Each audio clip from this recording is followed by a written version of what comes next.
Hey folks, welcome to Bear Mountain. Today we're working on a project. As you can see behind me, I've got a peach tree that, let me just adjust the camera here a little bit. And it's beginning to come out of its peach leaf curl attack. And I've got new growth on it that is not infected. And I'm really at a point now where I've noticed that the deer now are starting to pay attention to this tree. So I'm going to be putting a protective fencing around it. That is, this tree will grow out probably another couple of feet this year, a couple feet higher and a couple feet wider. And so what I'm looking at is putting about a 10-foot diameter wire uh, fence around it. It's close enough to the tree that it'll freak the deer out that they won't want to jump over it to get inside of it. And it's small enough at the same time to keep basically any kind of nubbing, or I should say not small enough but large enough to keep them from pushing in and trying to nub on the branches itself. It's really going to be a simple thing. Since it's about 5 foot in diameter, I'm going to be using about 30 feet of fence wire that's 4 foot in height.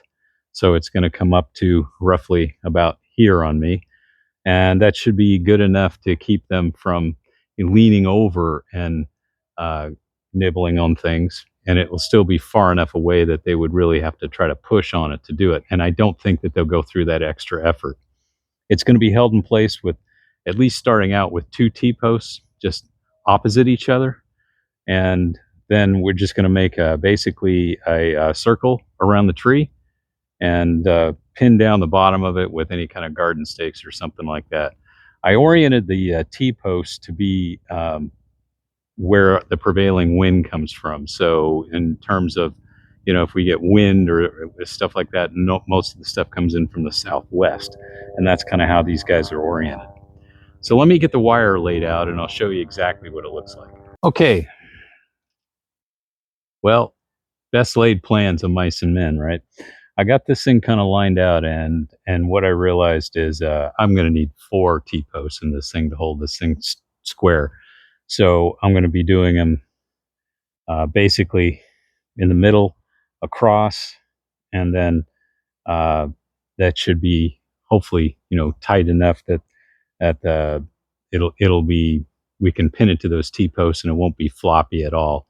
But yeah, it was just way too much extra spacing, with a curve on it to get enough strength so it wouldn't, start falling over. So I'm going to put those T-posts in and then we'll try it again.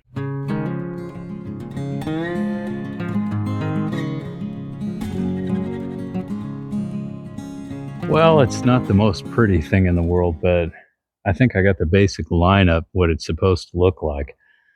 And I'm going to be, the wire, since it was so curled up in its, when it was being stored, is it's got some bends in it that I got to get out. But it's still kind of wobbly. I think I got to drive my T-posts in further, and I got to.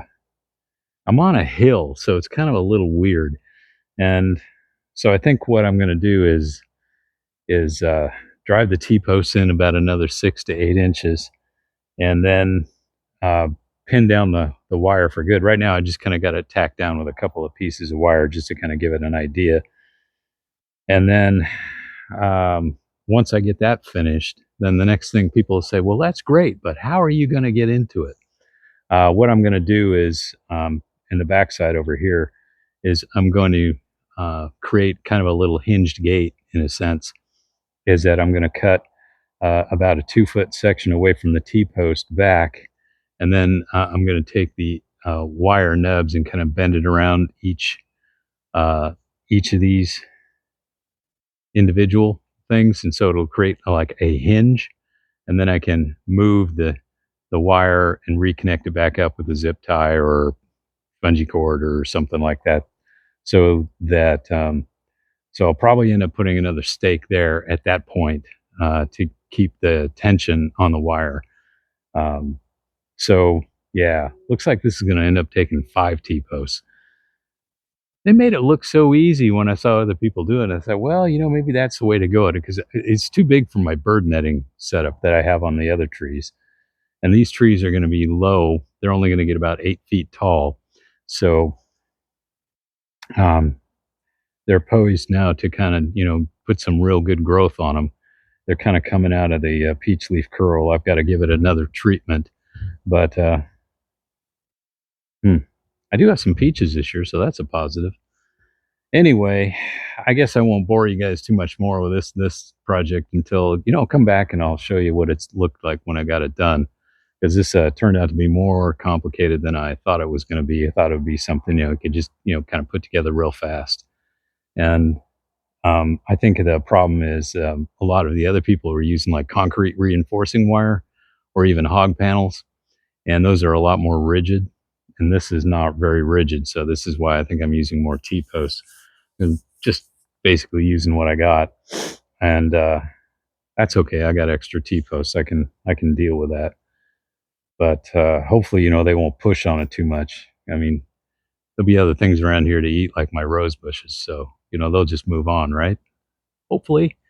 Anyway, folks, thanks for watching on this short video today. Kind of dodging the rainstorms. So you guys take care. We'll catch you on the next video. Bye bye.